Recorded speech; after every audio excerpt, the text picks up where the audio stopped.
Chez nous, on parle de tout, mais le numérique, c'est parfois un vrai casse-tête. Entre les réseaux sociaux, les jeux en ligne, l'achat du premier téléphone, pas toujours évident de bien comprendre les risques, enjeux et opportunités que peut apporter le numérique, ni de savoir comment poser les bonnes règles communes à toute la famille. C'est justement pour ça que Bouygues Télécom a lancé le programme Reconnecter, une série de vidéos YouTube animée par une psychologue pour des familles comme les nôtres, pour parler cyberharcèlement, cybersécurité, gaming, vie privée numérique ou achat du premier smartphone, sans tabou et avec bienveillance. C'est ludique, super utile et ça permet d'ouvrir facilement le dialogue à la maison avec tous les enfants de la famille. Parce qu'on se sent parfois dépassé et qu'on a tous besoin de repères pour accompagner nos enfants dans le monde numérique. Alors si vous êtes parents, rendez-vous sur la chaîne YouTube de Bouygues Télécom pour découvrir le programme Reconnecter et vous saisir de conseils concrets et adaptés pour que le sujet du numérique ne soit plus un sujet d'embrouille à la maison. Allez, maintenant, place à l'épisode. This episode is brought to you by Indeed.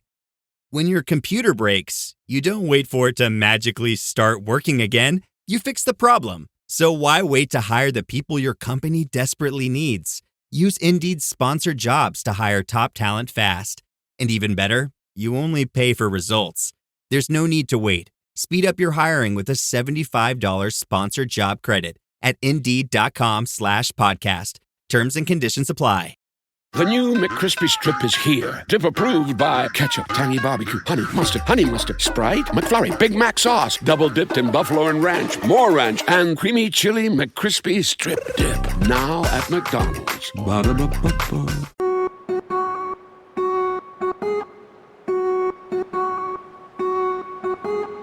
Bonjour, je suis Élise et vous êtes sur The Cool Step Family, le podcast qui donne enfin la parole aux familles recomposées. Aujourd'hui, en France, un enfant sur 10 vit en famille recomposée. Cela représente 1,5 million d'enfants et ce chiffre est en constante augmentation. Les familles recomposées sont donc une part entière et non négligeable de notre société. Pourtant, elles en sont globalement ignorées car bien trop peu ou mal représentées. Nous avons tous en tête les stéréotypes sur la famille recomposée, de Cendrillon, harcelée par sa terrible belle-mère et ses méchantes demi-sœurs, à Blanche-Neige, dont la belle-mère est une sorcière, si jalouse de sa belle-fille qu'elle souhaite la tuer. Les beaux-pères, eux, sont bien souvent absents.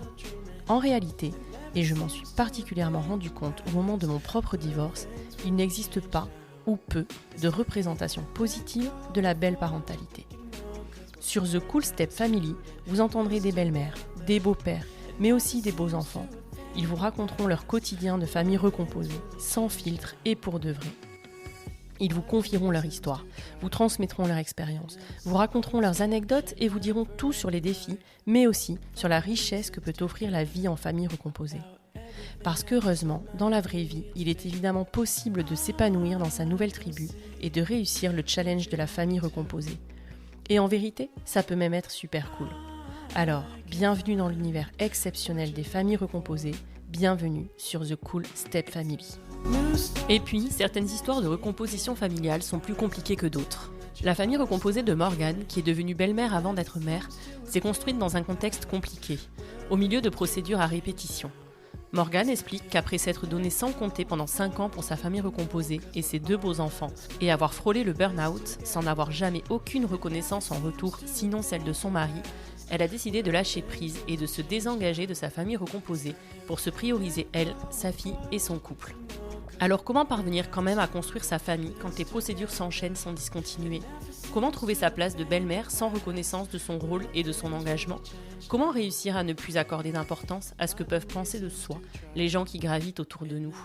Comment continuer à avancer, à construire, à préserver son couple et sa fille ? Comment fait-on quand on ne parvient pas à nouer une relation avec l'un de ses beaux enfants ? Et pour l'enfant né de la recomposition familiale, qui se trouve au milieu de tout ça, comment ça se passe ? Avec Morgane, on a discuté de tout ça, et si cette histoire peut sembler compliquée et pourra apparaître douloureuse même à certaines, Morgane y a trouvé son compte et elle se dit aujourd'hui très heureuse et plus épanouie que jamais. Alors installez-vous confortablement, chopez vos écouteurs, c'est parti. Merci Morgane, bonne écoute. Salut Morgane, merci beaucoup d'être à mon micro aujourd'hui. Est-ce que pour démarrer, tu peux me dire ce que tu fais dans la vie et me présenter ta famille recomposée, s'il te plaît? Bonjour Elise, déjà merci pour l'invitation. Donc présentation succincte, Morgane Wittenauer, belle-mère et marâtre depuis 10 ans avec Ken divorcé qui avait donc à l'époque quand on s'est rencontrés donc une femme et 2 enfants qui avaient à l'époque 4 et 6 ans. Et on a une petite fille qui a aujourd'hui 6 ans et demi et mon métier c'est la communication, les relations presse, la rédaction de contenu. Je suis une plume en liberté et ma plume s'exerce aussi sur le compte de la marâtre et la chaîne YouTube de la marâtre bien-aimée. Ah, trop cool, je savais pas que t'avais une chaîne YouTube aussi. Si, j'ai aussi une chaîne YouTube, en plus du compte Insta. Bah, trop bien. Bah, je mettrai de toute façon les liens, tu sais, sous la publication. Ouais. Ok, trop bien. Et donc, tu disais que il était encore marié, du coup. Vous êtes mariés, tu m'as dit? Oui, on est mariés. Pour le coup, en fait, on s'est rencontrés au travail, le truc un peu classique. Moi, je venais de me marier, en fait. Ah ouais, ok. Enfin, en fait, on s'est rencontrés au boulot, on a travaillé ensemble. Moi, j'étais en passe de me marier et lui, il venait juste de se marier. Et il s'est rien passé pendant plusieurs années et plusieurs mois. Et puis un jour, patatras, on a arrêté de se cacher et de se voiler la face. Et puis moi j'étais séparée, lui il était en cours de séparation. Et puis quand tout a été réglé, on a fini par se mettre ensemble. Ok, mais est-ce que tu peux nous développer un peu ça? Enfin, c'était pas obligé, hein, mais tu vois, justement toute cette période où, j'imagine vous sentez que vous tombez un peu amoureux et en fait, voilà, qu'est-ce que toi, en tout cas, de ton point de vue, tu ressens étant donné que t'allais quand même te marier? Tu vois, expliquer un peu tout ce qui se passe dans ta tête. En fait, je me suis mariée. Lui, il venait juste de se marier en fait quand on s'est rencontrés au boulot et c'est vrai qu'on a un peu tous les deux réfréné l'attirance qu'on pouvait avoir l'un pour l'autre. Et puis moi, j'ai pris la décision de me séparer, de divorcer. Lui, ça allait pas bien dans son couple, c'était très compliqué et du coup, il a pris la décision aussi de se séparer et du coup, on a démarré notre histoire en étant. Alors moi, j'étais pas cachée parce que j'étais séparée, mais lui, il était en phase de séparation et ça a duré pas mal de semaines, voire pas mal de mois. Ça a été très compliqué. Donc du coup, on était juste un couple. J'étais pas encore une belle-mère attitrée, si tu veux, au démarrage. Pendant 6 mois, en fait, j'étais dans l'ombre, quoi, complet. Ok. Toi, t'avais projeté quoi pour ta vie? Est-ce que avec ton premier mari, vous aviez déjà parlé d'avoir des enfants, par exemple? Oui, pour le coup, on avait pour projet, tu sais, c'est les idées reçues, tu sais, ah bah tu viens de te marier, quand est-ce que vous faites un bébé? Donc ça faisait partie du projet. Après, j'ai très vite senti moi sur mon premier mariage que il était super. Hein. J'ai rien à lui reprocher, mais c'était un super pote, mais c'était pas mon amoureux, c'était pas mon amant, c'était pas mon mari quoi. C'était le coup d'essai, tu sais. Le côté bah non, c'est un peu trop simple, tiens, c'est ça, si je devenais belle-mère marâtre, si je faisais ma vie avec Ken divorcé, ça donnerait quoi? Bah voilà, je suis en plein dedans. Bah du coup, c'est ça que tu vas nous raconter parce que quand même à ce moment-là, est-ce que ça tu te le dis, enfin tu te dis mais attends, ce gars a 2 enfants ou est-ce que ça te... Non, moi en fait moi mes parents ont divorcé quand j'avais 4 ans. J'ai un frère qui a 9 ans de plus que moi. Donc si tu veux, la famille recomposée, on a vécu, ma mère a eu 2 hommes dans sa vie et mon père a eu une femme dans sa vie très rapidement après la séparation. Donc en fait, moi les beaux-parents, la famille recomposée, le divorce pour moi, c'était absolument pas un échec et c'était quelque chose de normal entre guillemets. Tu vois, aujourd'hui, ça se démocratise, mais on parle de ça, j'avais 4 ans, c'était il y a 38 ans, quoi. Donc, tu vois. Ouais, c'est clair, c'était pas du tout à l'époque. C'était une autre époque, ouais. et puis ça s'est bien passé à l'époque de mes parents, ça s'est fait en bonne intelligence. Alors ça a pas toujours été facile avec ma belle-mère, mais parce que je suis une fille, mais si tu veux, pour moi la famille recomposée, c'était absolument pas quelque chose de compliqué. En tout cas, j'avais pas les tenants et les aboutissants comme je les ai aujourd'hui.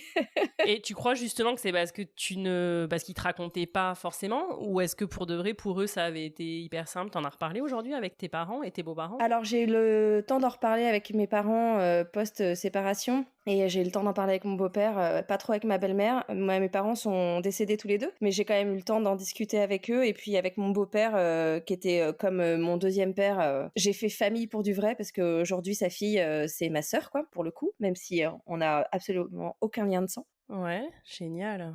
Je savais que c'était pas forcément simple, mais à l'époque, mes parents et mes grands-parents, parce qu'ils étaient encore tous en vie, tout ce monde-là s'était mis d'accord et s'entendait. On habitait tous dans un périmètre de 15 kilomètres, si tu veux. Donc tout le monde s'entendait bien et il n'y a jamais eu de heurts, entre guillemets, ni devant mon frère et moi, ni... Enfin voilà, j'ai jamais assisté à des choses compliquées, conflictuelles, des pétages de plomb ou autre, ce qui n'est pas le cas aujourd'hui.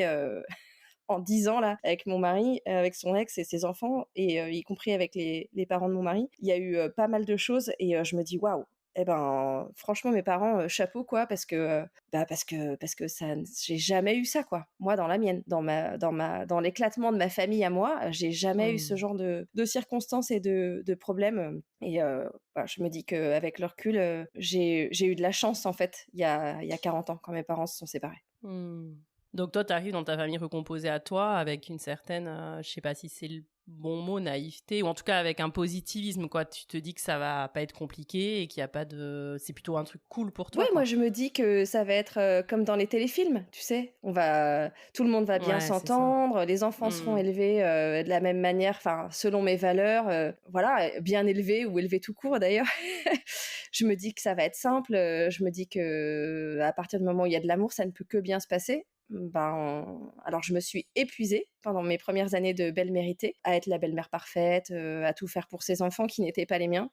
Et puis à un moment donné, j'ai fini par lâcher prise, vraiment. Ouais, c'est ça que tu vas nous raconter, c'est ce que tu me disais quand on a commencé à échanger. Est-ce qu'on peut remonter, tu vois, déjà un peu le fil et à partir de quand il te présente ses enfants, à partir de quand déjà il leur parle de toi? Alors pour le coup, c'est ce que je te disais au début, on a vécu ensemble comme si on était juste un couple et qu'il n'y avait pas tous ces paramètres à côté. Et puis un jour, il en avait comme moi un peu marre de cette espèce de rythme on-off on est ensemble une semaine parce qu'il avait les enfants en garde alternée. Du coup, il en avait comme moi un peu ras-le-bol d'avoir une semaine ensemble et puis une semaine où en fait il se passait rien entre guillemets quoi. J'avais ma vie à moi de mon côté, il avait la sienne avec ses enfants. Donc ça lui a pris, il m'a dit si t'es ok, demain je te présente mes enfants.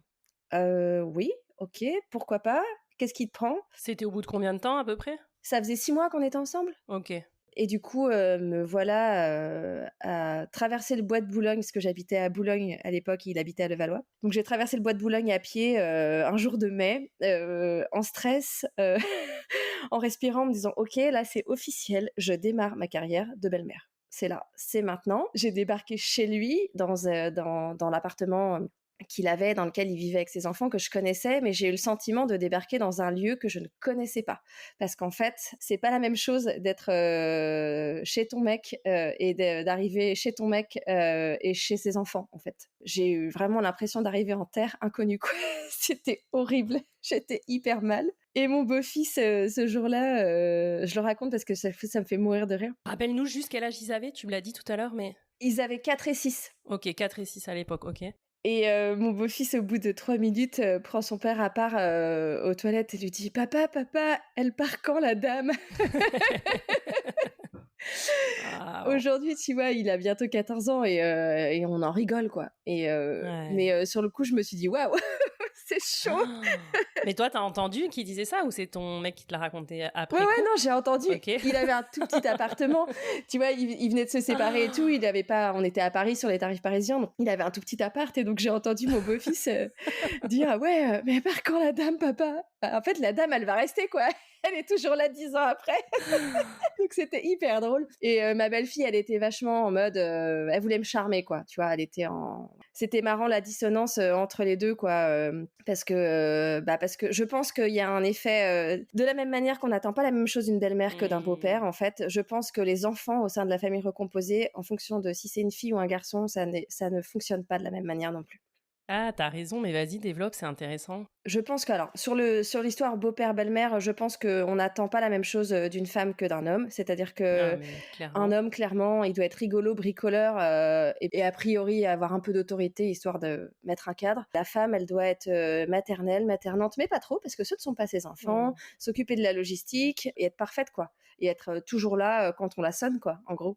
Mais pas trop là quand même quand on veut pas qu'elle soit là. C'est l'ambivalence tout le temps dont on parle ici, mais Ah bah c'est l'ambivalence de tout le monde veut un avis sur comment tu dois être, comment tu dois t'occuper des enfants, mais en même temps on te rappelle régulièrement que ce ne sont pas les tiens et qu'à un moment donné t'as peut-être pas le droit, t'as pas le droit de prendre des décisions de toute façon. T'as majoritairement que des devoirs hein, quand tu deviens belle-mère et zéro droit. Donc voilà. Donc moi j'ai pris ça de plein fouet quand même. Et attends, juste tu nous disais du coup le parallèle sur les enfants, qu'on n'attend peut-être pas la même chose, peut-être même inconsciemment, mais d'une belle-fille et d'un beau-fils. Bah, je pense surtout qu'en fait, les filles et les garçons ne se comportent pas pareil avec leur belle-mère. Je pense que ça, c'est lié à l'éducation et à la société en fait. Et puis surtout, je pense que on a vite fait de tomber dans les idées reçues de ah bah de toute façon, c'est la fille, elle ressemble à sa mère, donc la belle-mère va forcément la détester et la martyriser. Enfin, c'est des clichés, mais moi, ça a été vraiment, c'est exactement ce qui s'est passé, si tu veux. Au fur et à mesure des années et des mois, ça s'est dessiné comme ça. Et aujourd'hui, on est arrivé à son paroxysme. Mais je pense que les relations belle-fille, belle-mère versus les relations beau-fils, belle-mère, c'est pas les mêmes enjeux en fait. Et ça ne se connecte pas de la même manière. Mais parce que tu dis qu'au départ, pourtant, elle était hyper sympa, elle voulait te plaire, et en fait, ça s'est dégradé au fur et à mesure. Ouais, ça s'est dégradé. Ça a mis du temps avant de se dégrader, mais c'est vrai que ma belle-fille était une petite fille assez complexe, assez particulière. Et en fait, c'était le baromètre de sa famille. Pour donner un exemple, enfin pour donner une image, c'était le baromètre de la famille. On faisait tout en fonction d'elle. Et son frère n'avait aucune place. Elle, c'était l'aînée ? Ouais, c'est l'aîné, ouais. Ok. Donc mon beau-fils n'avait aucune place. Mon mec n'avait aucune place. C'était hyper compliqué, on faisait tout en fonction d'elle parce qu'elle faisait des crises et que du coup il fallait être fallait toujours être dans la préservation de ce qu'elle était pour pas que ça parte en cacahuète. Et en fait, moi je suis venue mettre un cadre là-dessus. J'ai beaucoup lu à l'époque. J'ai surinvesti ma belle-fille parce que je voulais l'aider, et je voulais nous aider tous en fait à être épanouis, heureux ensemble. Et à essayer de se mettre sur un chemin, sur des rails, en mode ça va bien se passer, on va y arriver quoi. On l'a emmené voir des psys, j'ai essayé de l'intégrer dans mon mode éducatif et la manière dont j'avais été élevée moi, à savoir l'amour, le partage. Je l'ai emmené faire des séances de respiration. J'ai vraiment tout fait pour qu'elle se sente mieux et puis qu'elle puisse s'épanouir et s'ouvrir un peu. Bah en fait ça s'est terminé en eau de boudin parce qu'elle a fini par mentir délibérément à sa mère pour que je m'embrouille avec son père. À l'époque où mon beau-père était en train de mourir en plus, donc je te passe les détails, mais en gros, moi, j'étais vraiment, j'étais pas bien parce que j'étais en train de perdre le dernier membre de ma famille, entre guillemets, parce que ma mère était déjà décédée et c'était hyper dur pour moi. Et en fait, je me suis rendu compte ce jour-là que il y avait un autre enfant dans cette famille recomposée que j'étais en train de composer. Et du coup, j'ai pris les devants et j'ai fini par pas prendre la place, mais j'ai fini par faire plus de place à mon beau-fils en fait dans notre vie au quotidien. Est-ce que tu peux, je sais pas, raconter, tu vois, concrètement, parce que je me dis que ça doit parler à d'autres belles-mères qui écouteront cet épisode, mais dans le concret, ça se manifestait comment ? Et qu'est-ce que toi, t'as décidé de mettre concrètement en place pour que ça change ? Alors pour le coup, alors tu te doutes bien qu'on a eu des disputes avec mon mec à cause de mes beaux enfants. Hein. Je pense que ça c'est un trait commun. Et à chaque fois qu'on avait une dispute sur le sujet de ses enfants à lui, on avait toujours un moment où on reprenait ma belle-fille, on prenait ma belle-fille entre quatre yeux. On avait établi des règles globale pour la famille, recomposée pour les enfants quand ils étaient à la maison, parce qu'à l'époque on n'avait pas encore la nôtre d'enfants et on avait établi des règles. Et donc il est arrivé très souvent que ma belle-fille fasse des crises. Mais des règles, tu veux dire du genre à propos du débarrassage, des trucs enfin. Non, plus des règles de conduite, de vie en groupe, de vie en famille, en fait, des choses simples comme le respect que doivent les enfants, quels qu'ils soient, aux adultes. Pourquoi en fait c'est les adultes qui décident et pas les enfants. Enfin voilà, des choses basiques, pratico-pratiques, qui se rapprochent de l'éducation de Caroline Goldman aujourd'hui et absolument pas de l'éducation positive à outrance par laquelle mes beaux enfants sont passés et passent encore avec leur mère. Voilà. Donc il y avait un peu 2 salles, 2 ambiances et on mettait un point d'honneur, avec, mon mari, c'était mon mari à l'époque Mmh. déjà, à rappeler, la roadmap éducative à mes beaux-enfants et particulièrement à ma belle-fille et moi j'ai prononcé cette phrase un nombre incalculable de fois, en présence de mon mari et de ma belle-fille à chaque fois qu'elle déconnait quoi. Je lui disais: «En fait, tu sais, c'est pas l'amour entre ton père et moi que tu abîmes en te comportant ainsi, c'est l'amour et la relation entre ton père et toi». Et ça, elle ne l'a jamais entendu et elle a massacré la relation qu'elle avait avec son père parce que c'était plus facile, et que ça lui permettait d'asseoir la thèse de sa mère, je pense, qui était que tout était de ma faute. Et aujourd'hui, tu vois, elle a 16 ans, elle est en garde libre, c'est-à-dire que ça fait 2 ans que si elle veut venir à la maison, en gros, il faut qu'elle en émette le souhait et que mon mari et moi, on soit aussi d'accord. Parce qu'en fait, ça fait partie des choses qu'on passe sous silence, mais la belle-mère, elle a aucun droit au sein de la famille recomposée, au sein de la justice. On a aucun droit, mais en fait, dans les faits, la réalité terrain, c'est qu'en fait, aujourd'hui, moi, j'ai le droit de dire à mon mari, bah, je suis désolée, mais en fait, tant qu'elle se sera pas excusée, tant que le contact sera pas renoué, tant qu'elle se comportera pas de la bonne manière, elle ne viendra pas chez nous. Parce qu'en fait, c'est chez nous. Et ça, c'est quelque chose du coup que vous avez fait entre vous avec sa mère ou c'est passé devant un juge, c'est ce que tu appelles garde libre Alors, je te rembobine l'histoire de la garde au sein de ma famille recomposée. Donc, au début, il avait ses enfants en garde alternée. On habitait donc tous dans un périmètre de 400 mètres. Voilà, donc c'était l'enfer pour moi, vraiment. Avec le recul, je me dis, mais comment j'ai fait pour tenir? Ça a duré 5 ans. Attends, pourquoi l'enfer pour toi d'être si proche, tu veux dire, de leur mère? Ouais, en fait, de débarquer, dans une vie, dans la vie des enfants, de tomber sur leur mère, quand je sortais dans la rue. Moi, j'étais surinvestie au départ. Je les emmenais à l'école, je les emmenais à leurs activités, je les emmenais aux anniversaires quand il y avait un anniversaire le week-end. Je vivais dans leur vie à eux, mais c'était pas la mienne, tu vois? J'avais le sentiment d'être, une espèce d'intime étrangère, quoi. C'était assez bizarre. Je me sentais très bien et très à l'aise, pour le coup, à l'époque, mais avec le recul, je me dis: «Mais, la garde alternée, en fait, elle t'impose de vivre, la vie par procuration d'une famille qui n'est pas la tienne, que tu n'as pas portée et de t'intégrer avec des enfants et tout leur entourage et leur vie, alors que tu les as pas portés, quoi. Tu vois? Moi, j'ai des souvenirs de les gens du périscolaire ou du centre de loisirs, à Levallois, quand j'allais chercher les gamins la première fois, quoi, qui me regardaient de travers, genre, «Ah là là, c'est la sorcière, c'est la vilaine». Ben, c'est bon, quoi. Je suis juste une femme normale en fait. Je m'occupe d'enfants qui sont pas les miens. Vous feriez mieux de me regarder avec des yeux de waouh, chapeau madame, plutôt que waouh, c'est vraiment c'est hyper dur. C'est raide. L'image en fait, l'image qu'ont les belles-mères aujourd'hui quoi. Parce que le beau-père, c'est ce qu'on disait au début quoi. Le beau-père, il a pas cette image là quoi. Mais bien sûr, je pense que le beau-père, il va une fois à l'école dans l'année, il est vu comme quelqu'un d'exceptionnel et c'est C'est ça. génial. C'est clair, hein, il n'y a pas du tout les mêmes attentes, c'est sûr. Et pas du tout la même image, en effet, de la belle-mère et du beau-père, de toute façon, de base. Ah bah moi je suis la voleuse de mari, quoi qu'il arrive. Je suis l'usurpatrice. Enfin voilà, j'ai pris des volées de noms d'oiseaux comme ça quoi. Je suis la bimbo de papa. Enfin voilà, c'est waouh.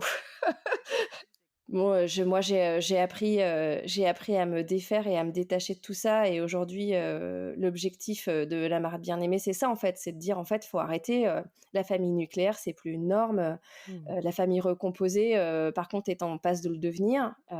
Il serait peut-être temps d'arrêter de nous incriminer, nous, les belles-mères, quoi. En fait, on n'est pas responsable de tous les maux de la famille recomposée. Clairement. Et puis t'es toujours la coupable et la responsable, quoi qu'il se passe. Dès qu'il y a un pet de travers dans la famille recomposée, c'est toujours toi qu'on vient chercher, quoi. T'as une étiquette collée dans le dos. C'est pratique d'avoir une belle-mère sous la main. Mais ouais, je t'en ai un peu digressé. Tu racontais les différentes étapes de garde. Ouais. On les avait donc en garde alternée et au bout de 5 ans, après une décision de justice qui en gros, le juge aux affaires familiales ce jour-là a pris mon revenu, l'a additionné à celui de mon mari, est allé dans la case 2 enfants, garde alternée, alors que notre fille était née, hein, et a pris le montant à indexer pour la pension alimentaire. Mmh.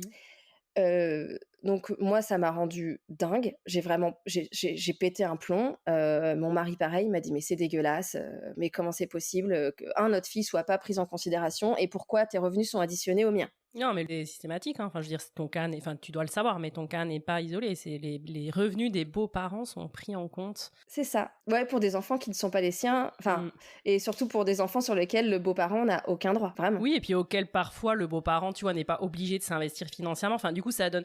Des fois, t'as des belles-mères qui ont décidé de ne pas s'investir financièrement et elles en ont parfaitement le droit. Et pourtant, le revenu est quand même pris en compte pour le versement de la pension alimentaire. Donc du coup, ce jour-là, j'ai pris le barème et j'ai dit à mon mari, je lui ai dit mais regarde en fait si tu les avais en garde classique, regarde la différence, tu paierais 30 balles de plus par mois. Parce qu'à l'époque, le barème, il était fait de cette manière-là, c'est-à-dire qu'en fait, la différence entre une garde alternée et une garde classique, c'était à peu près entre 30 et 40 euros de plus, quoi. Donc tu te dis, bon an, mal an, une fois que j'ai vu ça, qu'est-ce qu'on fait? Et lui, il m'avait envoyé à l'époque une annonce d'une maison à louer en Charente, avec un tarif défiant toute concurrence et beaucoup plus de mètres carrés que l'appartement qu'on avait à Levallois-Perret. Et en fait, ça a été le début d'une nouvelle construction de la famille recomposée. On est allé visiter la maison qu'il m'avait envoyé pendant l'été et il m'a dit écoute c'est bon en fait j'ai le droit de refaire ma vie, j'ai le droit à une seconde chance, de toute façon quitte à payer autant payer plus et qu'on soit libre, on s'en va. Et donc on a quitté Paris pour aller s'installer à Angoulême, c'était il y a 6 ans. Et donc, on a transformé la garde alternée en garde classique. Ok, et attends, là, leur mère, elle était ok, il y a eu des discussions, comment ça s'est passé? Et même avec les enfants d'ailleurs, tu vois, comment vous avez annoncé ça, comment vous en avez discuté? Alors, je vais commencer par les enfants et puis après, je te ferai le postulat sur leur mère. Les enfants... On a préparé ça, on a réfléchi, on a discuté ensemble, on a discuté avec notre avocate à l'époque. Et j'avais dit à Yannick, il s'appelle Yannick, mon mari, j'avais dit à Yannick, écoute, il faudra bien le jour où tu vas leur annoncer que tu retiennes leur première réaction à tous les deux.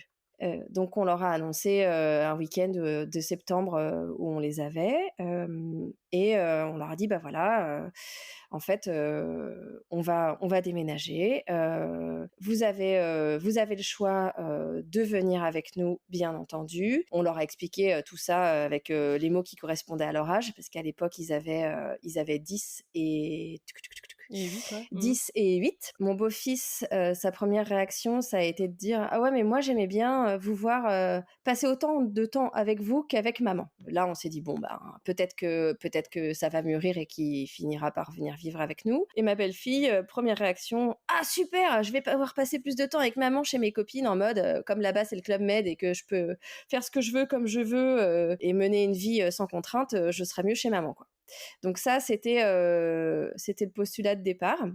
Et puis, dans le même temps, en fait, on avait formulé... mon mec et son ex n'échangent que par mail parce que c'est hyper conflictuel et que du coup, il n'y a pas d'échange.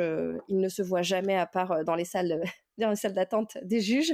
Donc voilà, on avait préparé un mail où on expliquait les raisons de notre départ, quand est-ce qu'il allait arriver et où on laissait la porte ouverte à si mes beaux enfants souhaitaient venir vivre avec nous, ça ne posait aucun problème. Ok. Elle a fait comme à son habitude, à savoir péter un plomb et puis elle a commencé à nous charger, quoi. Et à expliquer aux enfants qu'on les abandonnait, que c'était inadmissible.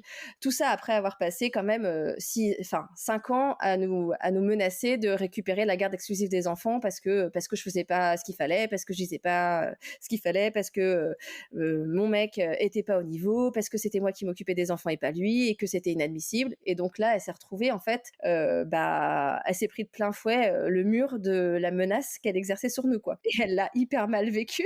Et je me souviens à l'époque m'être dit quelle mère refuse d'avoir à nouveau ses enfants en temps plein en fait. Moi aujourd'hui j'ai une petite fille, je sais que si demain avec Yannick on se sépare, ce qui n'est pas près d'arriver, hein, mais je sais que si un jour on en venait à se séparer, j'aurais la garde de notre fille et il la verrait un week-end sur 2. Et on le sait tous les deux, tu vois, c'est un sujet qu'on a déjà abordé. Ah ouais, c'est vrai, ouais. Ah bah oui, parce que je pense aussi, tu vois, on revient sur la roadmap éducative, mais en fait, le seul bénéfice et le seul truc hyper positif que je trouve à la famille recomposée quand tu n'es toi-même pas encore maman, quand tu t'engages en tant que belle-mère, c'est qu'en fait, ça te permet de tester et de délimiter les contours d'une éducation que tu auras peut-être après avec cet homme avec qui tu auras un enfant. Et moi, je sais que ils étaient pas du tout d'accord. Mon mec et son ex ont 2 éducations diamétralement opposées. En gros, mon mari, il a jamais eu de place en tant que père auprès de ses 2 premiers enfants parce que la mère ne lui en a jamais laissé ou ne l'a jamais, si tu veux, intégré à l'éducation et aux décisions prises pour les enfants. Donc, avec notre fille, avec l'arrivée de notre fille et même au début avec mes beaux-enfants, on a eu très vite la conversation de OK, c'est quoi les valeurs de base que tu veux mettre et donner à tes enfants et à ceux qu'on aura éventuellement, quelle éducation tu veux leur donner et c'est quoi la finalité, quoi. Et donc en fait aujourd'hui on ne déroge pas à ça avec notre fille et elle est éduquée selon les principes qu'on a essayé de mettre en place pour mes beaux enfants mais qui n'ont malheureusement pas aussi bien fonctionné. Et pourquoi pour toi pour vous d'ailleurs, puisque tu dis qu'il est OK, c'est une évidence que si vous en veniez à vous séparer, c'est pas du tout le projet, j'ai bien en tête, mais que voilà, que ce serait toi qui aurais la garde de ta fille, de votre fille.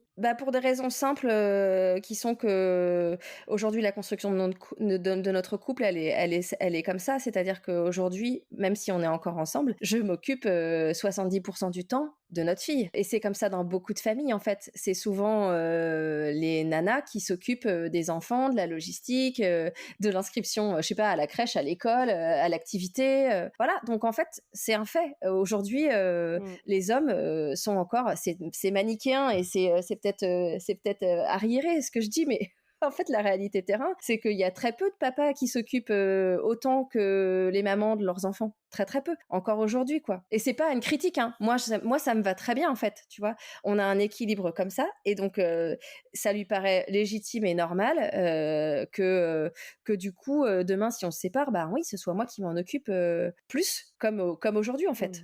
Et de la même manière, du coup, que ça lui semblait OK, le fait que les enfants, ses enfants de son premier mariage, partent vivre en temps plein chez leur mère, parce que lui, ça lui a pas du tout posé de soucis, ce changement. Il a fallu quand même que vous en discutiez ou pas, parce que quand tu le racontes, on dirait que vraiment, du jour au lendemain, il s'est dit, tiens, on va partir en Charente et les enfants, soit ils viennent pas et c'est pas grave, quoi. En fait, alors nous, c'est assez particulier, mais en gros, il s'est fait imposer la garde alternée. Ça a été le prix de sa séparation. Elle lui a dit, en gros, si je résume, elle lui a dit, OK, puisque c'est comme ça, tu vas voir ce que c'est que d'avoir nos enfants à charge et de t'en occuper. Donc, en gros, je veux bien qu'on se sépare, mais par contre, ce sera garde alternée. OK ? Parce que lui, dès le départ, il aurait préféré un DVH classique, un week-end sur 2. Écoute, j'ai pas la réponse à cette question parce qu'en fait, il a pas le choix. C'était le prix de la liberté. Et c'est là où c'est malheureux, c'est qu'en fait, cette rupture, entre guillemets, ce point de changement, ce virage dans la famille recomposée, il a été pris à cause d'une décision de justice, tu vois. C'est les conséquences d'un juge aux affaires familiales qui a mal fait son travail et qui a chargé la famille recomposée, en fait. Et c'est hyper dur ce que tu te dis, en fait, son boulot au juge aux affaires familiales, c'est les enfants à la base, tu vois. C'est comment je fais pour que cet équilibre, qui est déjà pas simple, perdure. Certainement pas en assassinant financièrement la belle-mère et le père qui a refait sa vie. Parce que ça aussi, on n'en parle pas. Mais il serait temps aussi de libérer la parole là-dessus. En fait, le père qui refait sa vie, c'est forcément le connard de service, clairement. Et moi, je suis forcément la voleuse de mari, mais à aucun moment on ne considère la souffrance de la famille en recomposition, tu vois. On entend toujours la souffrance de la mère qui est la victime, qui est seule, qui n'a pas refait sa vie, qui trime. En fait, nous, à chaque fin de mois, la mère de mes beaux-enfants, elle a plus son foyer fiscal, il a plus de revenus que le nôtre, en fait. Comment on en est venu à une garde libre avec ma belle-fille ? Alors, maintenant, on est basé en Bretagne. USAA knows dynamic duos can save the day, like superheroes and sidekicks, or auto and home insurance. With USAA, you can bundle your auto and home and save up to 10%. Visit USAA.com/bundle. Bundle savings are off total premium, not available in all states or in all situations. To qualify, auto policy must be active prior to property policy issue, subject to change. Restrictions apply. Membership eligibility and product restrictions apply and are subject to change. USAA means United Services Automobile Association and its affiliates, San Antonio, Texas. My cat Freddie loves to be brushed and cuddled. But stirring up his cat allergens meant sneezing and itchy eyes. Then I found Purina One Live Clear. It's cat food that reduced the major allergen and my suffering in as little as 21 days. Now, we feel closer than ever. If you have issues with cat allergens, you really need to try Purina One Live Clear. Try new Purina One Live Clear today. Purina One, a difference from day one. Attends, juste sur l'histoire d'Angoulême, pardon. Donc, il y a un jugement et les enfants, finalement, restent du coup à Paris avec leur mère, c'est ça? Les enfants restent à Paris avec leur mère. On déménage à la fin de l'année. On emménage à Angoulême en décembre 2018. Et les enfants basculent en garde classique. Donc, ils viennent un week-end sur 2 et la moitié des vacances scolaires.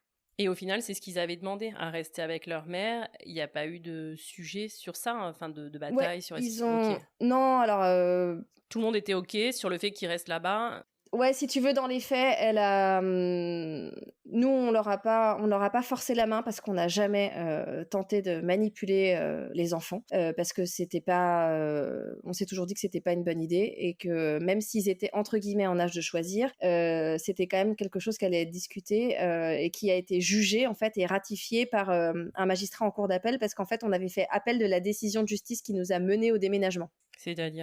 C'est-à-dire qu'en fait, je t'ai expliqué qu'en fait, c'est... Ah oui, OK, pardon. Ça y est, Tu vois ouais, je vois. Il y T'as avait eu t'as raccroché les wagons. Ouais, c'est bon. En gros, on a eu la décision du JAF au mois de mars 2018. On a pris la décision de partir et on avait fait appel de la décision du JAF parce qu'en fait, il y avait plein de choses qui étaient pas bien jugées, on va dire. Donc, ça a été rejugé un an après en cour d'appel et les magistrats en cour d'appel ont ratifié la garde, le droit de visite et d'hébergement. OK. Entre-temps, vous étiez partis ou vous aviez attendu cette décision pour partir, vous? Non, entre-temps, on était partis. Donc, du coup, au début, ça s'est passé, c'était quasiment idyllique parce qu'en plus, on était partis à Angoulême parce que mes beaux-parents habitent là-bas. Donc, c'était super. On avait les enfants un week-end sur 2, la moitié des vacances. On était avec les parents de mon mari. Ils avaient les enfants. On y allait tous les week-ends quand on avait les enfants de mon mari et notre fille. On a fait je pense que pour la première fois, on a fait famille. Et c'était une période où moi je me suis sentie libérée parce qu'en fait j'avais quand même passé 5 ans en garde alternée à m'épuiser, clairement. J'étais pas loin du burn-out de la belle-mère dont on commence à parler aujourd'hui. J'étais usée, j'étais vidée, j'étais fatiguée. Et puis la naissance de notre fille m'a aussi fait basculer dans mais en fait, à quoi ça sert que je continue à m'investir autant auprès de ces 2 enfants qui ne sont pas les miens, alors qu'aujourd'hui j'ai notre fille et que dans 10, 15, 20 ans, en vrai, la seule personne qui sera en mesure de ne pas être trop ingrate, ce sera notre fille et pas les enfants de mon mari. Donc je me suis désinvestie à ce moment-là, j'ai lâché prise, j'ai arrêté d'essayer de les éduquer ou de continuer à les faire progresser et je me suis concentrée sur mon couple, ce qui était déjà le cas avant, et sur notre fille. Et puis, j'ai commencé à prendre un peu de temps pour moi aussi. OK. Et tu vas nous raconter ça, mais est-ce que tu peux nous raconter déjà si, sur le fait d'avoir un enfant ensemble, est-ce que c'est quelque chose dont vous aviez parlé dès le départ? Oui. Et toi, pour toi, c'était, tu vois, une condition sine qua non. Par contre, moi, j'aimerais des enfants un jour, et donc est-ce que t'es OK? Ouais, ça fait partie c'est une des premières questions que je lui ai posées. Je lui ai dit, écoute, moi, j'ai pas d'enfant. J'avais plus ma maman déjà à cette époque-là. Je lui ai dit, en fait, moi, j'ai pas d'enfant, j'adore les gamins. J'ai des neveux, des nièces, des filleuls, voilà. Et j'en veux au moins un. Donc, si tu me dis que toi, t'as ton lot et que 2, ça te suffit, faut me le dire parce que je vais pas rester, quoi. Clairement. Et je lui ai dit, j'ai beau t'aimer, en fait, je sais que si tu ne veux pas d'enfant, je ne pourrais pas, je pourrais pas continuer à écouter mon cœur et la raison l'emportera, quoi. Donc ça, lui, t'avait dit dès le départ qu'il n'était pas fermé à en avoir d'autres. Ah lui, il m'a dit, mais de toute façon, il n'est pas question de ne pas avoir d'enfant avec toi. Je t'aime, voilà. C'était, enfin, il n'y a pas eu une once d'hésitation, si tu veux. D'accord. Donc ok. je me suis engagée là-dedans en me disant, ok, c'est bon, c'est bon. Définitivement, c'est le bon. Ouais. Et donc votre fille arrive et là, est-ce que tu peux nous expliquer un peu plus ce changement qu'il y a en toi? Bien sûr. Ben en fait, j'ai découvert le processus classique de mise en relation et de connexion avec un enfant quand c'est le tien. Parce que déjà j'ai porté notre fille pendant plusieurs mois et j'ai eu le temps de me connecter à elle et surtout quand elle est arrivée, si tu veux, elle est née le 1er janvier. Donc c'était ma hantise, c'était d'accoucher pendant que mes beaux-enfants étaient à la maison. Et ça n'a pas loupé. Quand je suis partie à la maternité, mes beaux-enfants qui avaient à l'époque 10 et 8, enfin 9 et 7 même, parce que du coup c'était en 2018. Je les ai vus en fait, quand je suis partie à la maternité, je les ai vus sur le canapé dans l'appart et je me suis dit ok, en fait c'est la dernière fois que je les vois comme ça parce que quand j'aurai accouché et que j'aurai ma fille, je sais que ce sera la fin de quelque chose, tu vois, d'une époque avec eux. Ouais, tu t'en avais déjà conscience. Ouais, j'en avais déjà conscience. Alors moi, tu sais, j'ai toujours eu de l'aide entre guillemets sur ma famille recomposée. J'avais pas ma maman pour m'aider, mais j'avais la meilleure amie de ma mère qui est comme ma deuxième maman, qui m'a vraiment accompagnée là-dessus. Et puis j'avais ma psychiatre parce que j'ai une psychiatre depuis le décès de ma mère parce qu'elle a eu un accident domestique et elle est décédée. Donc du coup, j'ai eu besoin, si tu veux, de pas créer de nœud. Donc en fait, à cette époque-là, je me souviens très bien d'un rendez-vous avec ma psychiatre qui m'a dit mais de toute façon, le jour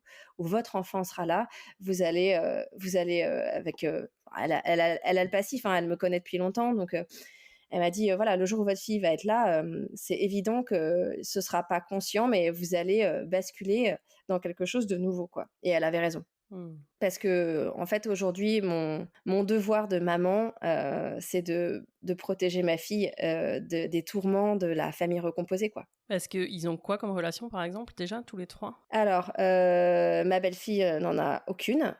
Et mon beau-fils vit avec sa demi-sœur, même si je déteste ce mot. Et pourquoi vous dites vous dites ça? Vous dites demi-frère, demi-sœur? Non, nous on dit frère et sœur. Mais tu te doutes bien que de l'autre côté, c'est pas ce que ça dit. Pareil, un grand classique, hein. Ouais, non, c'est que ton demi-frère, c'est que ta demi-sœur. Ouais, ok, bon, si tu veux. Ouais, voilà. Et mon beau-fils et ma fille, ils ont une relation frère-sœur, quoi. Une vraie, quoi. Ah, cool. C'est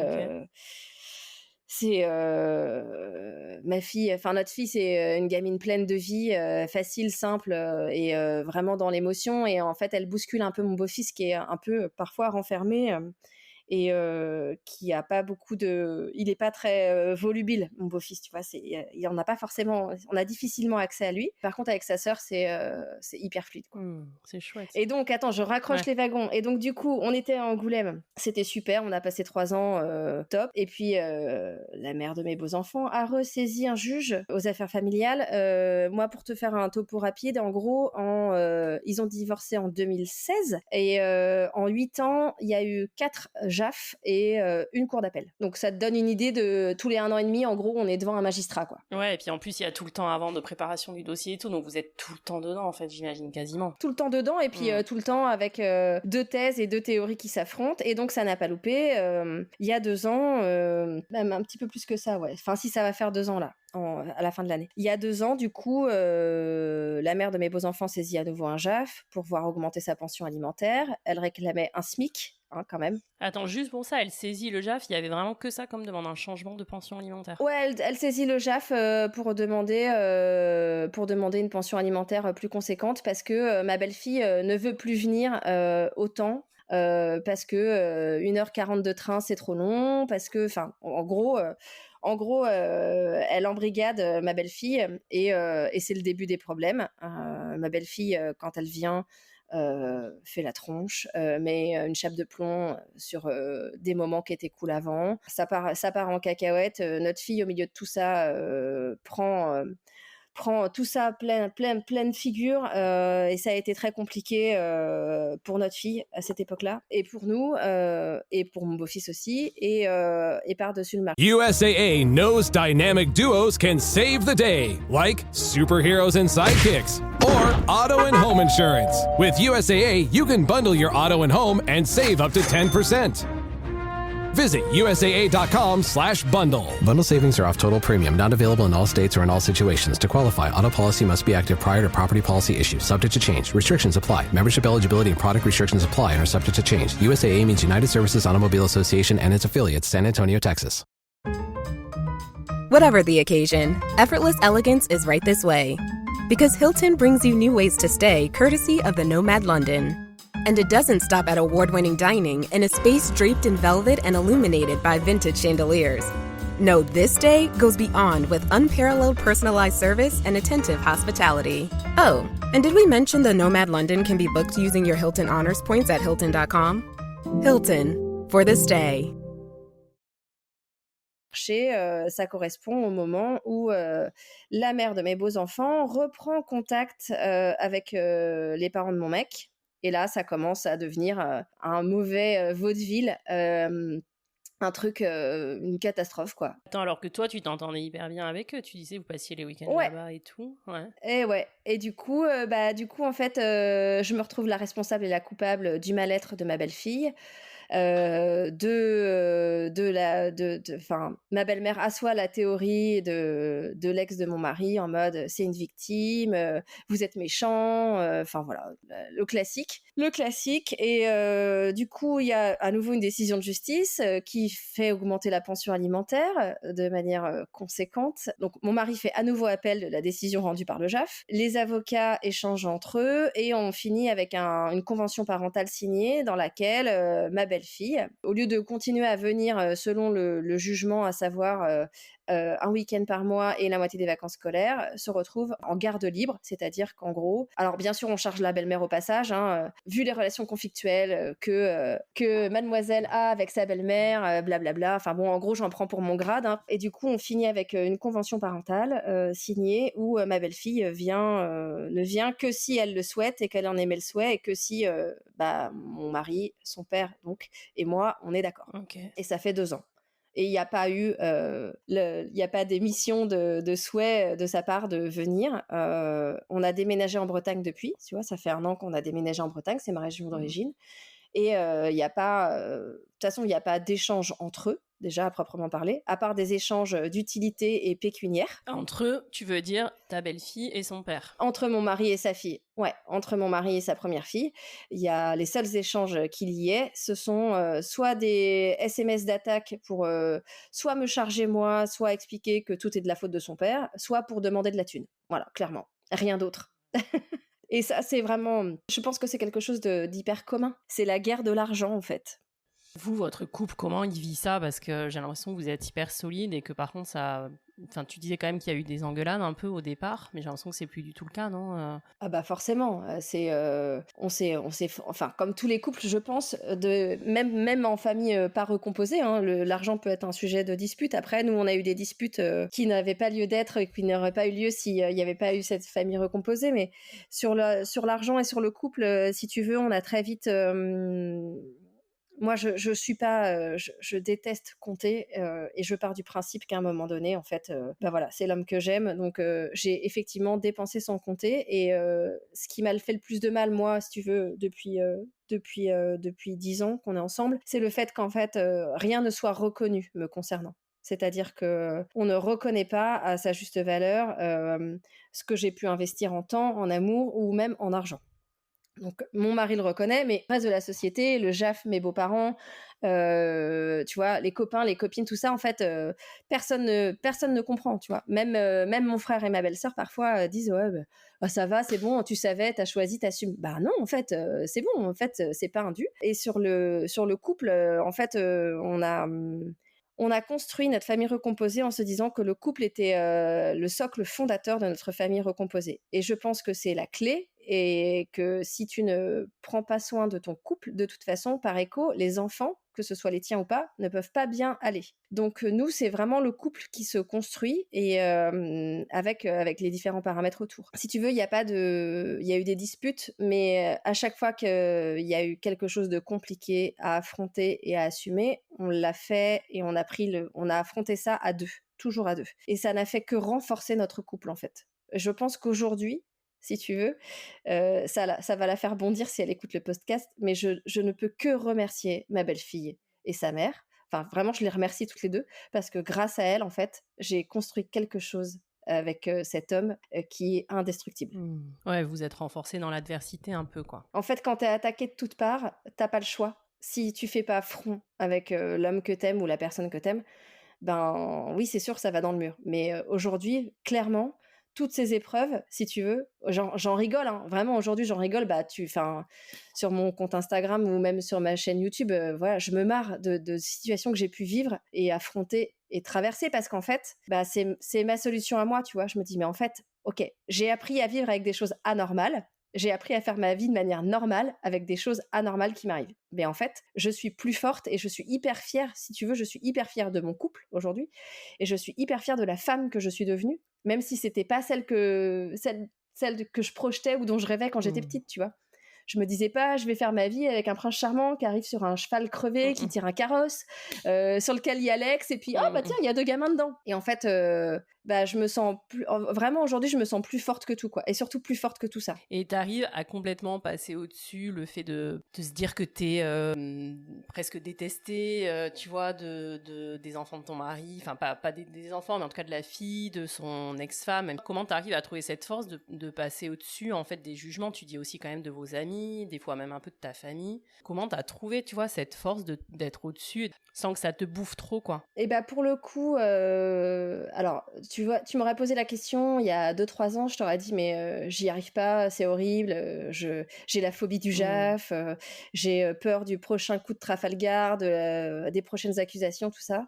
Et en fait, aujourd'hui, alors forcément avec la marade bien-aimée, c'est une espèce de thérapie, hein. Le but, c'est aussi de m'aider moi avec tout ça, mais c'est surtout la première finalité de tout ça, c'est d'aider les belles-mères débutantes ou même les belles-mères confirmées et d'échanger et tu vois, d'être dans l'entraide, parce qu'en fait, il y a qu'une belle-mère qui puisse comprendre une belle-mère ou les rouages et ce qui se passe et tout. Et surtout, ma psychiatre, en fait, elle m'a aidée vraiment à aller au-delà de ça et le lâcher prise. Et en fait, je me dis, mais je m'en fous, quoi. Ce que pense la mère de mes beaux-enfants, ce que pense la mère de mon mari, ce que pense le prochain juge aux affaires familiales, ou je sais pas, n'importe qui que je croise dans la rue, à qui j'explique que je suis belle-mère et tout, mais j'en ai rien à foutre. C'est vraiment, j'ai un mot pour ça, en fait. Chaque fois, je dis, mais balèque, vraiment. Balèque, je m'en fous. J'ai 42 ans, en fait. Si je commence à essayer d'être la version que les autres attendent de moi, pour tout, hein, pas que dans ma vie de belle-mère, au boulot, dans les relations que j'ai avec mes amis et tout, en fait, je m'oublie au passage. Et en fait, j'ai arrêté de me détourner de moi, tu vois. Justement, comment t'as réussi? Parce que tu m'avais laissé ça aussi comme audio et tu l'as dit un peu au début, il y a eu une première partie de ta vie de belle-mère où tu t'es un peu oubliée et où tout a tourné autour de tes beaux-enfants et qu'après t'as un peu switché et que tu t'es dit qu'en fait tu repensais à toi et que tu te priorisais. Ouais, alors ça, c'est l'arrivée de notre fille. Ça a fini d'asseoir quelque chose qui était à l'intérieur mais que je taisais, tu vois, parce que vraiment pendant 5 ans, j'ai été la belle-mère parfaite.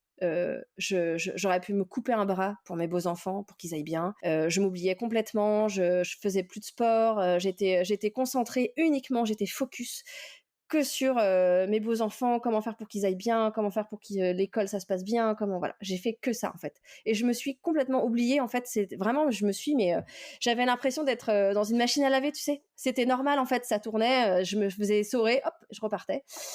Et l'arrivée de notre fille, je me suis dit ok, maintenant maintenant c'est cette personne-là la plus importante de ma vie, avec l'homme que j'aime et qui m'a aidé à concevoir ce petit machin.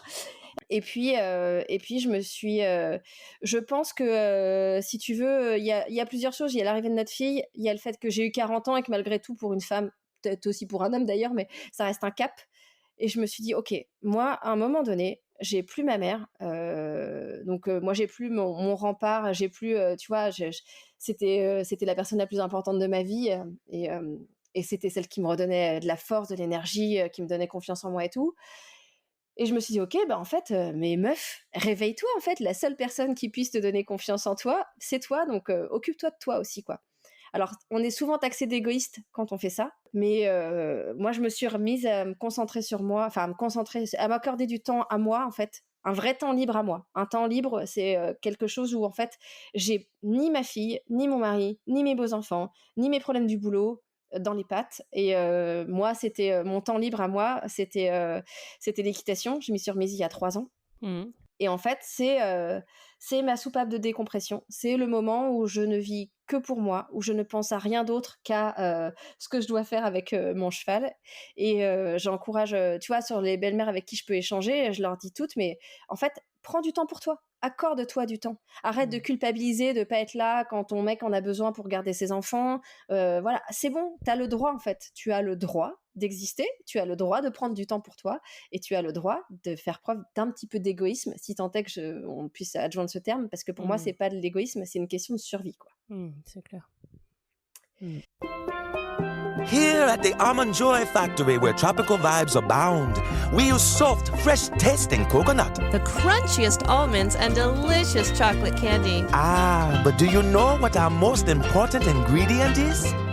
Sometimes you feel like a nut. Sometimes you don't.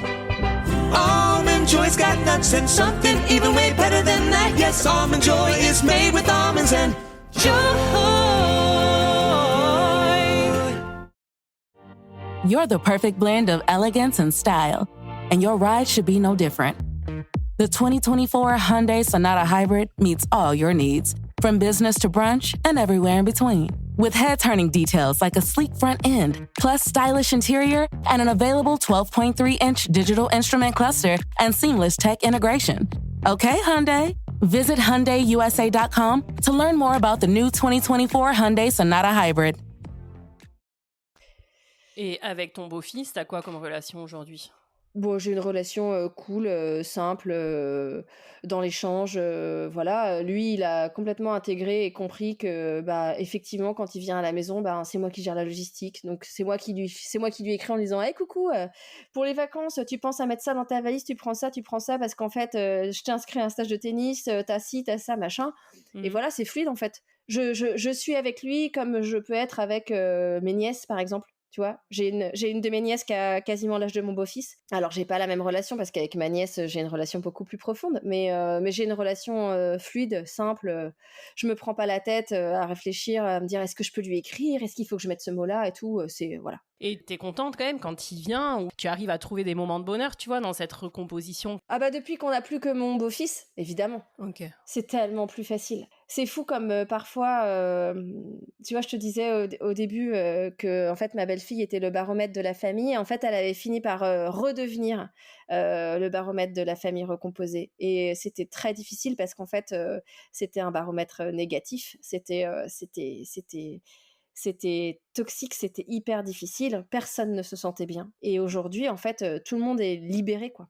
Donc tu dirais que c'est quand même c'était une question quand même de personnalité aussi. Enfin tu vois, j'essaye de peut-être, j'en sais rien, peut-être pas finir sur une note positive parce que c'est bien aussi de justement de dire tout ce que tu as dit. Je pense que c'est hyper libérateur. Et après c'est plus tu vois, pour rebondir sur ce que tu dis là, pour moi c'est plus une question de place. C'est-à-dire que en fait aujourd'hui, pour qu'une famille recomposée puisse évoluer de manière positive, avec bien évidemment, comme toute famille, qu'elle soit recomposée ou nucléaire, des disputes et des choses à traverser, à affronter, je sais pas, tu vois, la crise d'adolescence ou voilà, des choses. Il peut y avoir des choses compliquées au sein d'une famille, quelle qu'elle soit.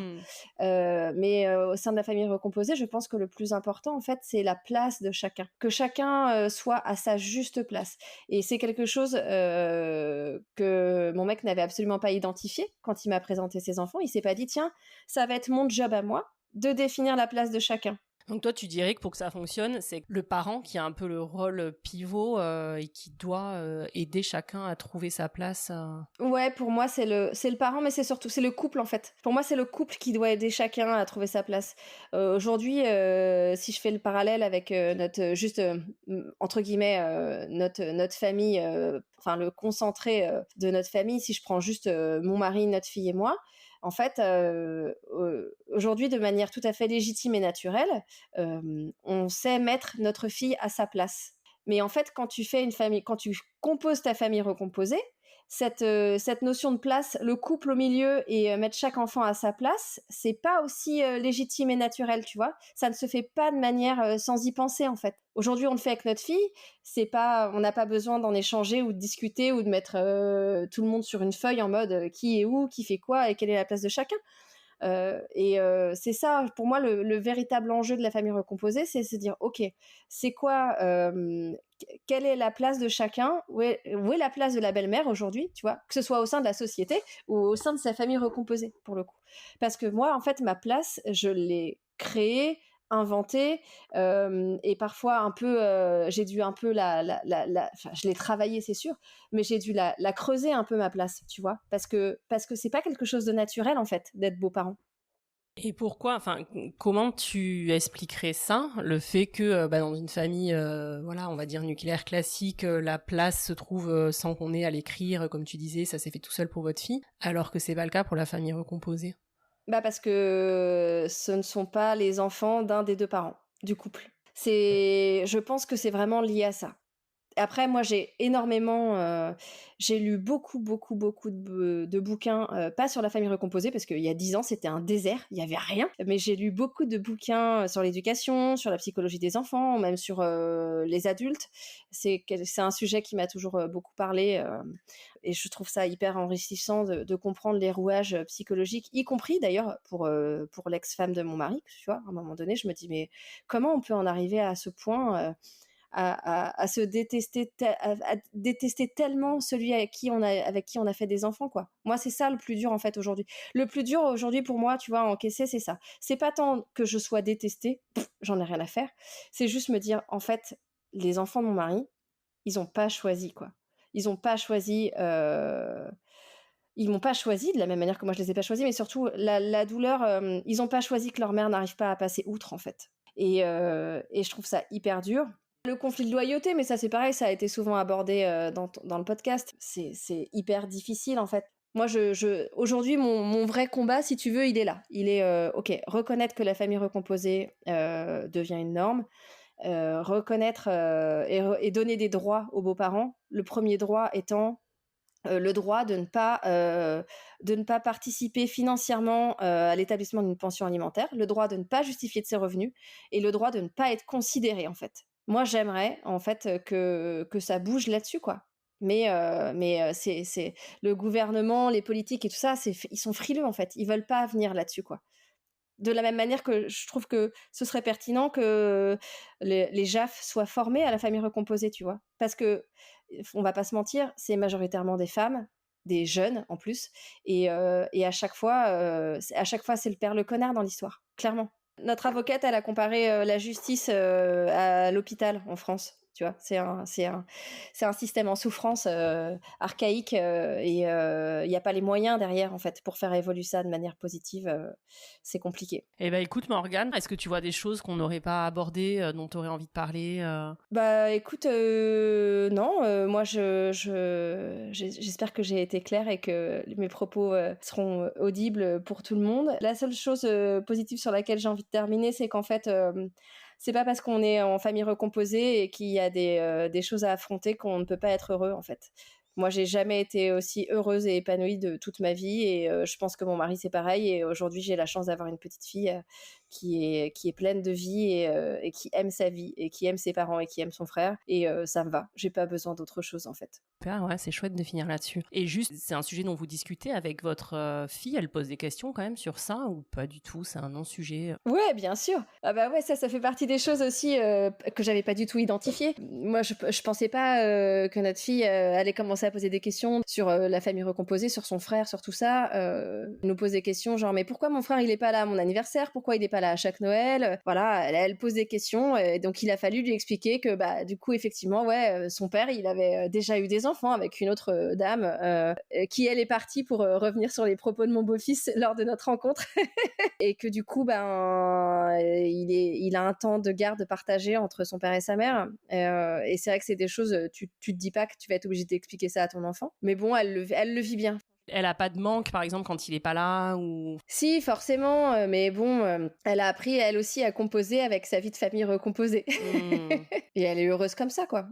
Ouais. Et donc, toi, ce serait à refaire, tu ferais tout pareil ou... Tu vois, qu'est-ce que tu aurais envie de dire peut-être à une femme qui est dans un tout début de relation avec un partenaire qui a déjà des enfants qu'est-ce que tu lui dis? Alors, si je pouvais revenir en arrière et remonter le temps à il y a 10 ans, je me dirais à moi-même, écoute, vas-y, fonce et concentre-toi sur l'amour à construire avec cet homme dont tu es en train de tomber amoureuse. Vas-y, fonce, tu pourras tout affronter et tu seras fière de toi à la fin. Et à une marâtre débutante, je lui dirais, ok, est-ce que tu es bien sûr que derrière toi, tu as un sac à dos rempli d'amour et que cette source est inépuisable? Parce que en fait, si tu n'as pas ça, tu ne pourras pas traverser ce chemin sinueux qu'est la famille recomposée et tout ce qui va avec autour et les idées reçues et tout ça. Pour moi, c'est juste... en fait, c'est juste la vie, tu vois. C'est juste qu'on n'a pas tous la même vie. Et la famille recomposée, c'est un chemin différent, mais ça n'empêche pas d'être heureux, quoi. Vraiment, ça n'empêche pas d'être heureux. Je sais que cet homme, je finirai ma vie avec lui, quoi qu'il en coûte. Justement, j'allais te demander si jamais ça t'a traversé l'esprit de partir. Oui, bien sûr. Ouais. Ça m'a traversé l'esprit... ça m'a pas traversé l'esprit.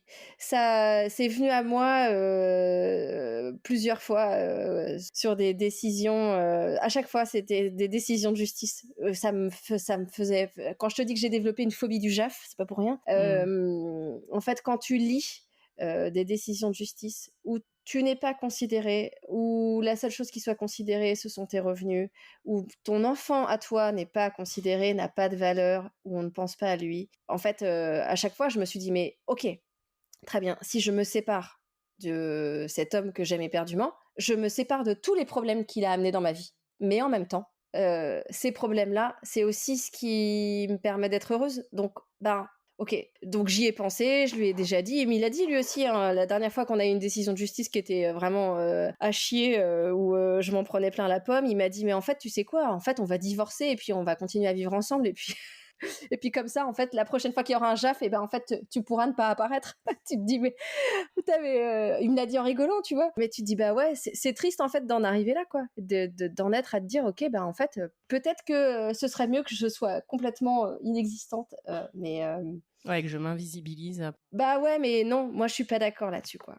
Et l'invisible, voilà, tu vois, là, c'est ça, j'ai pas envie de devenir invisible en fait. Moi, ce que je veux aujourd'hui, c'est démontrer que, qu'on existe, qu'on est là et que, tant pis si on dérange, on est là.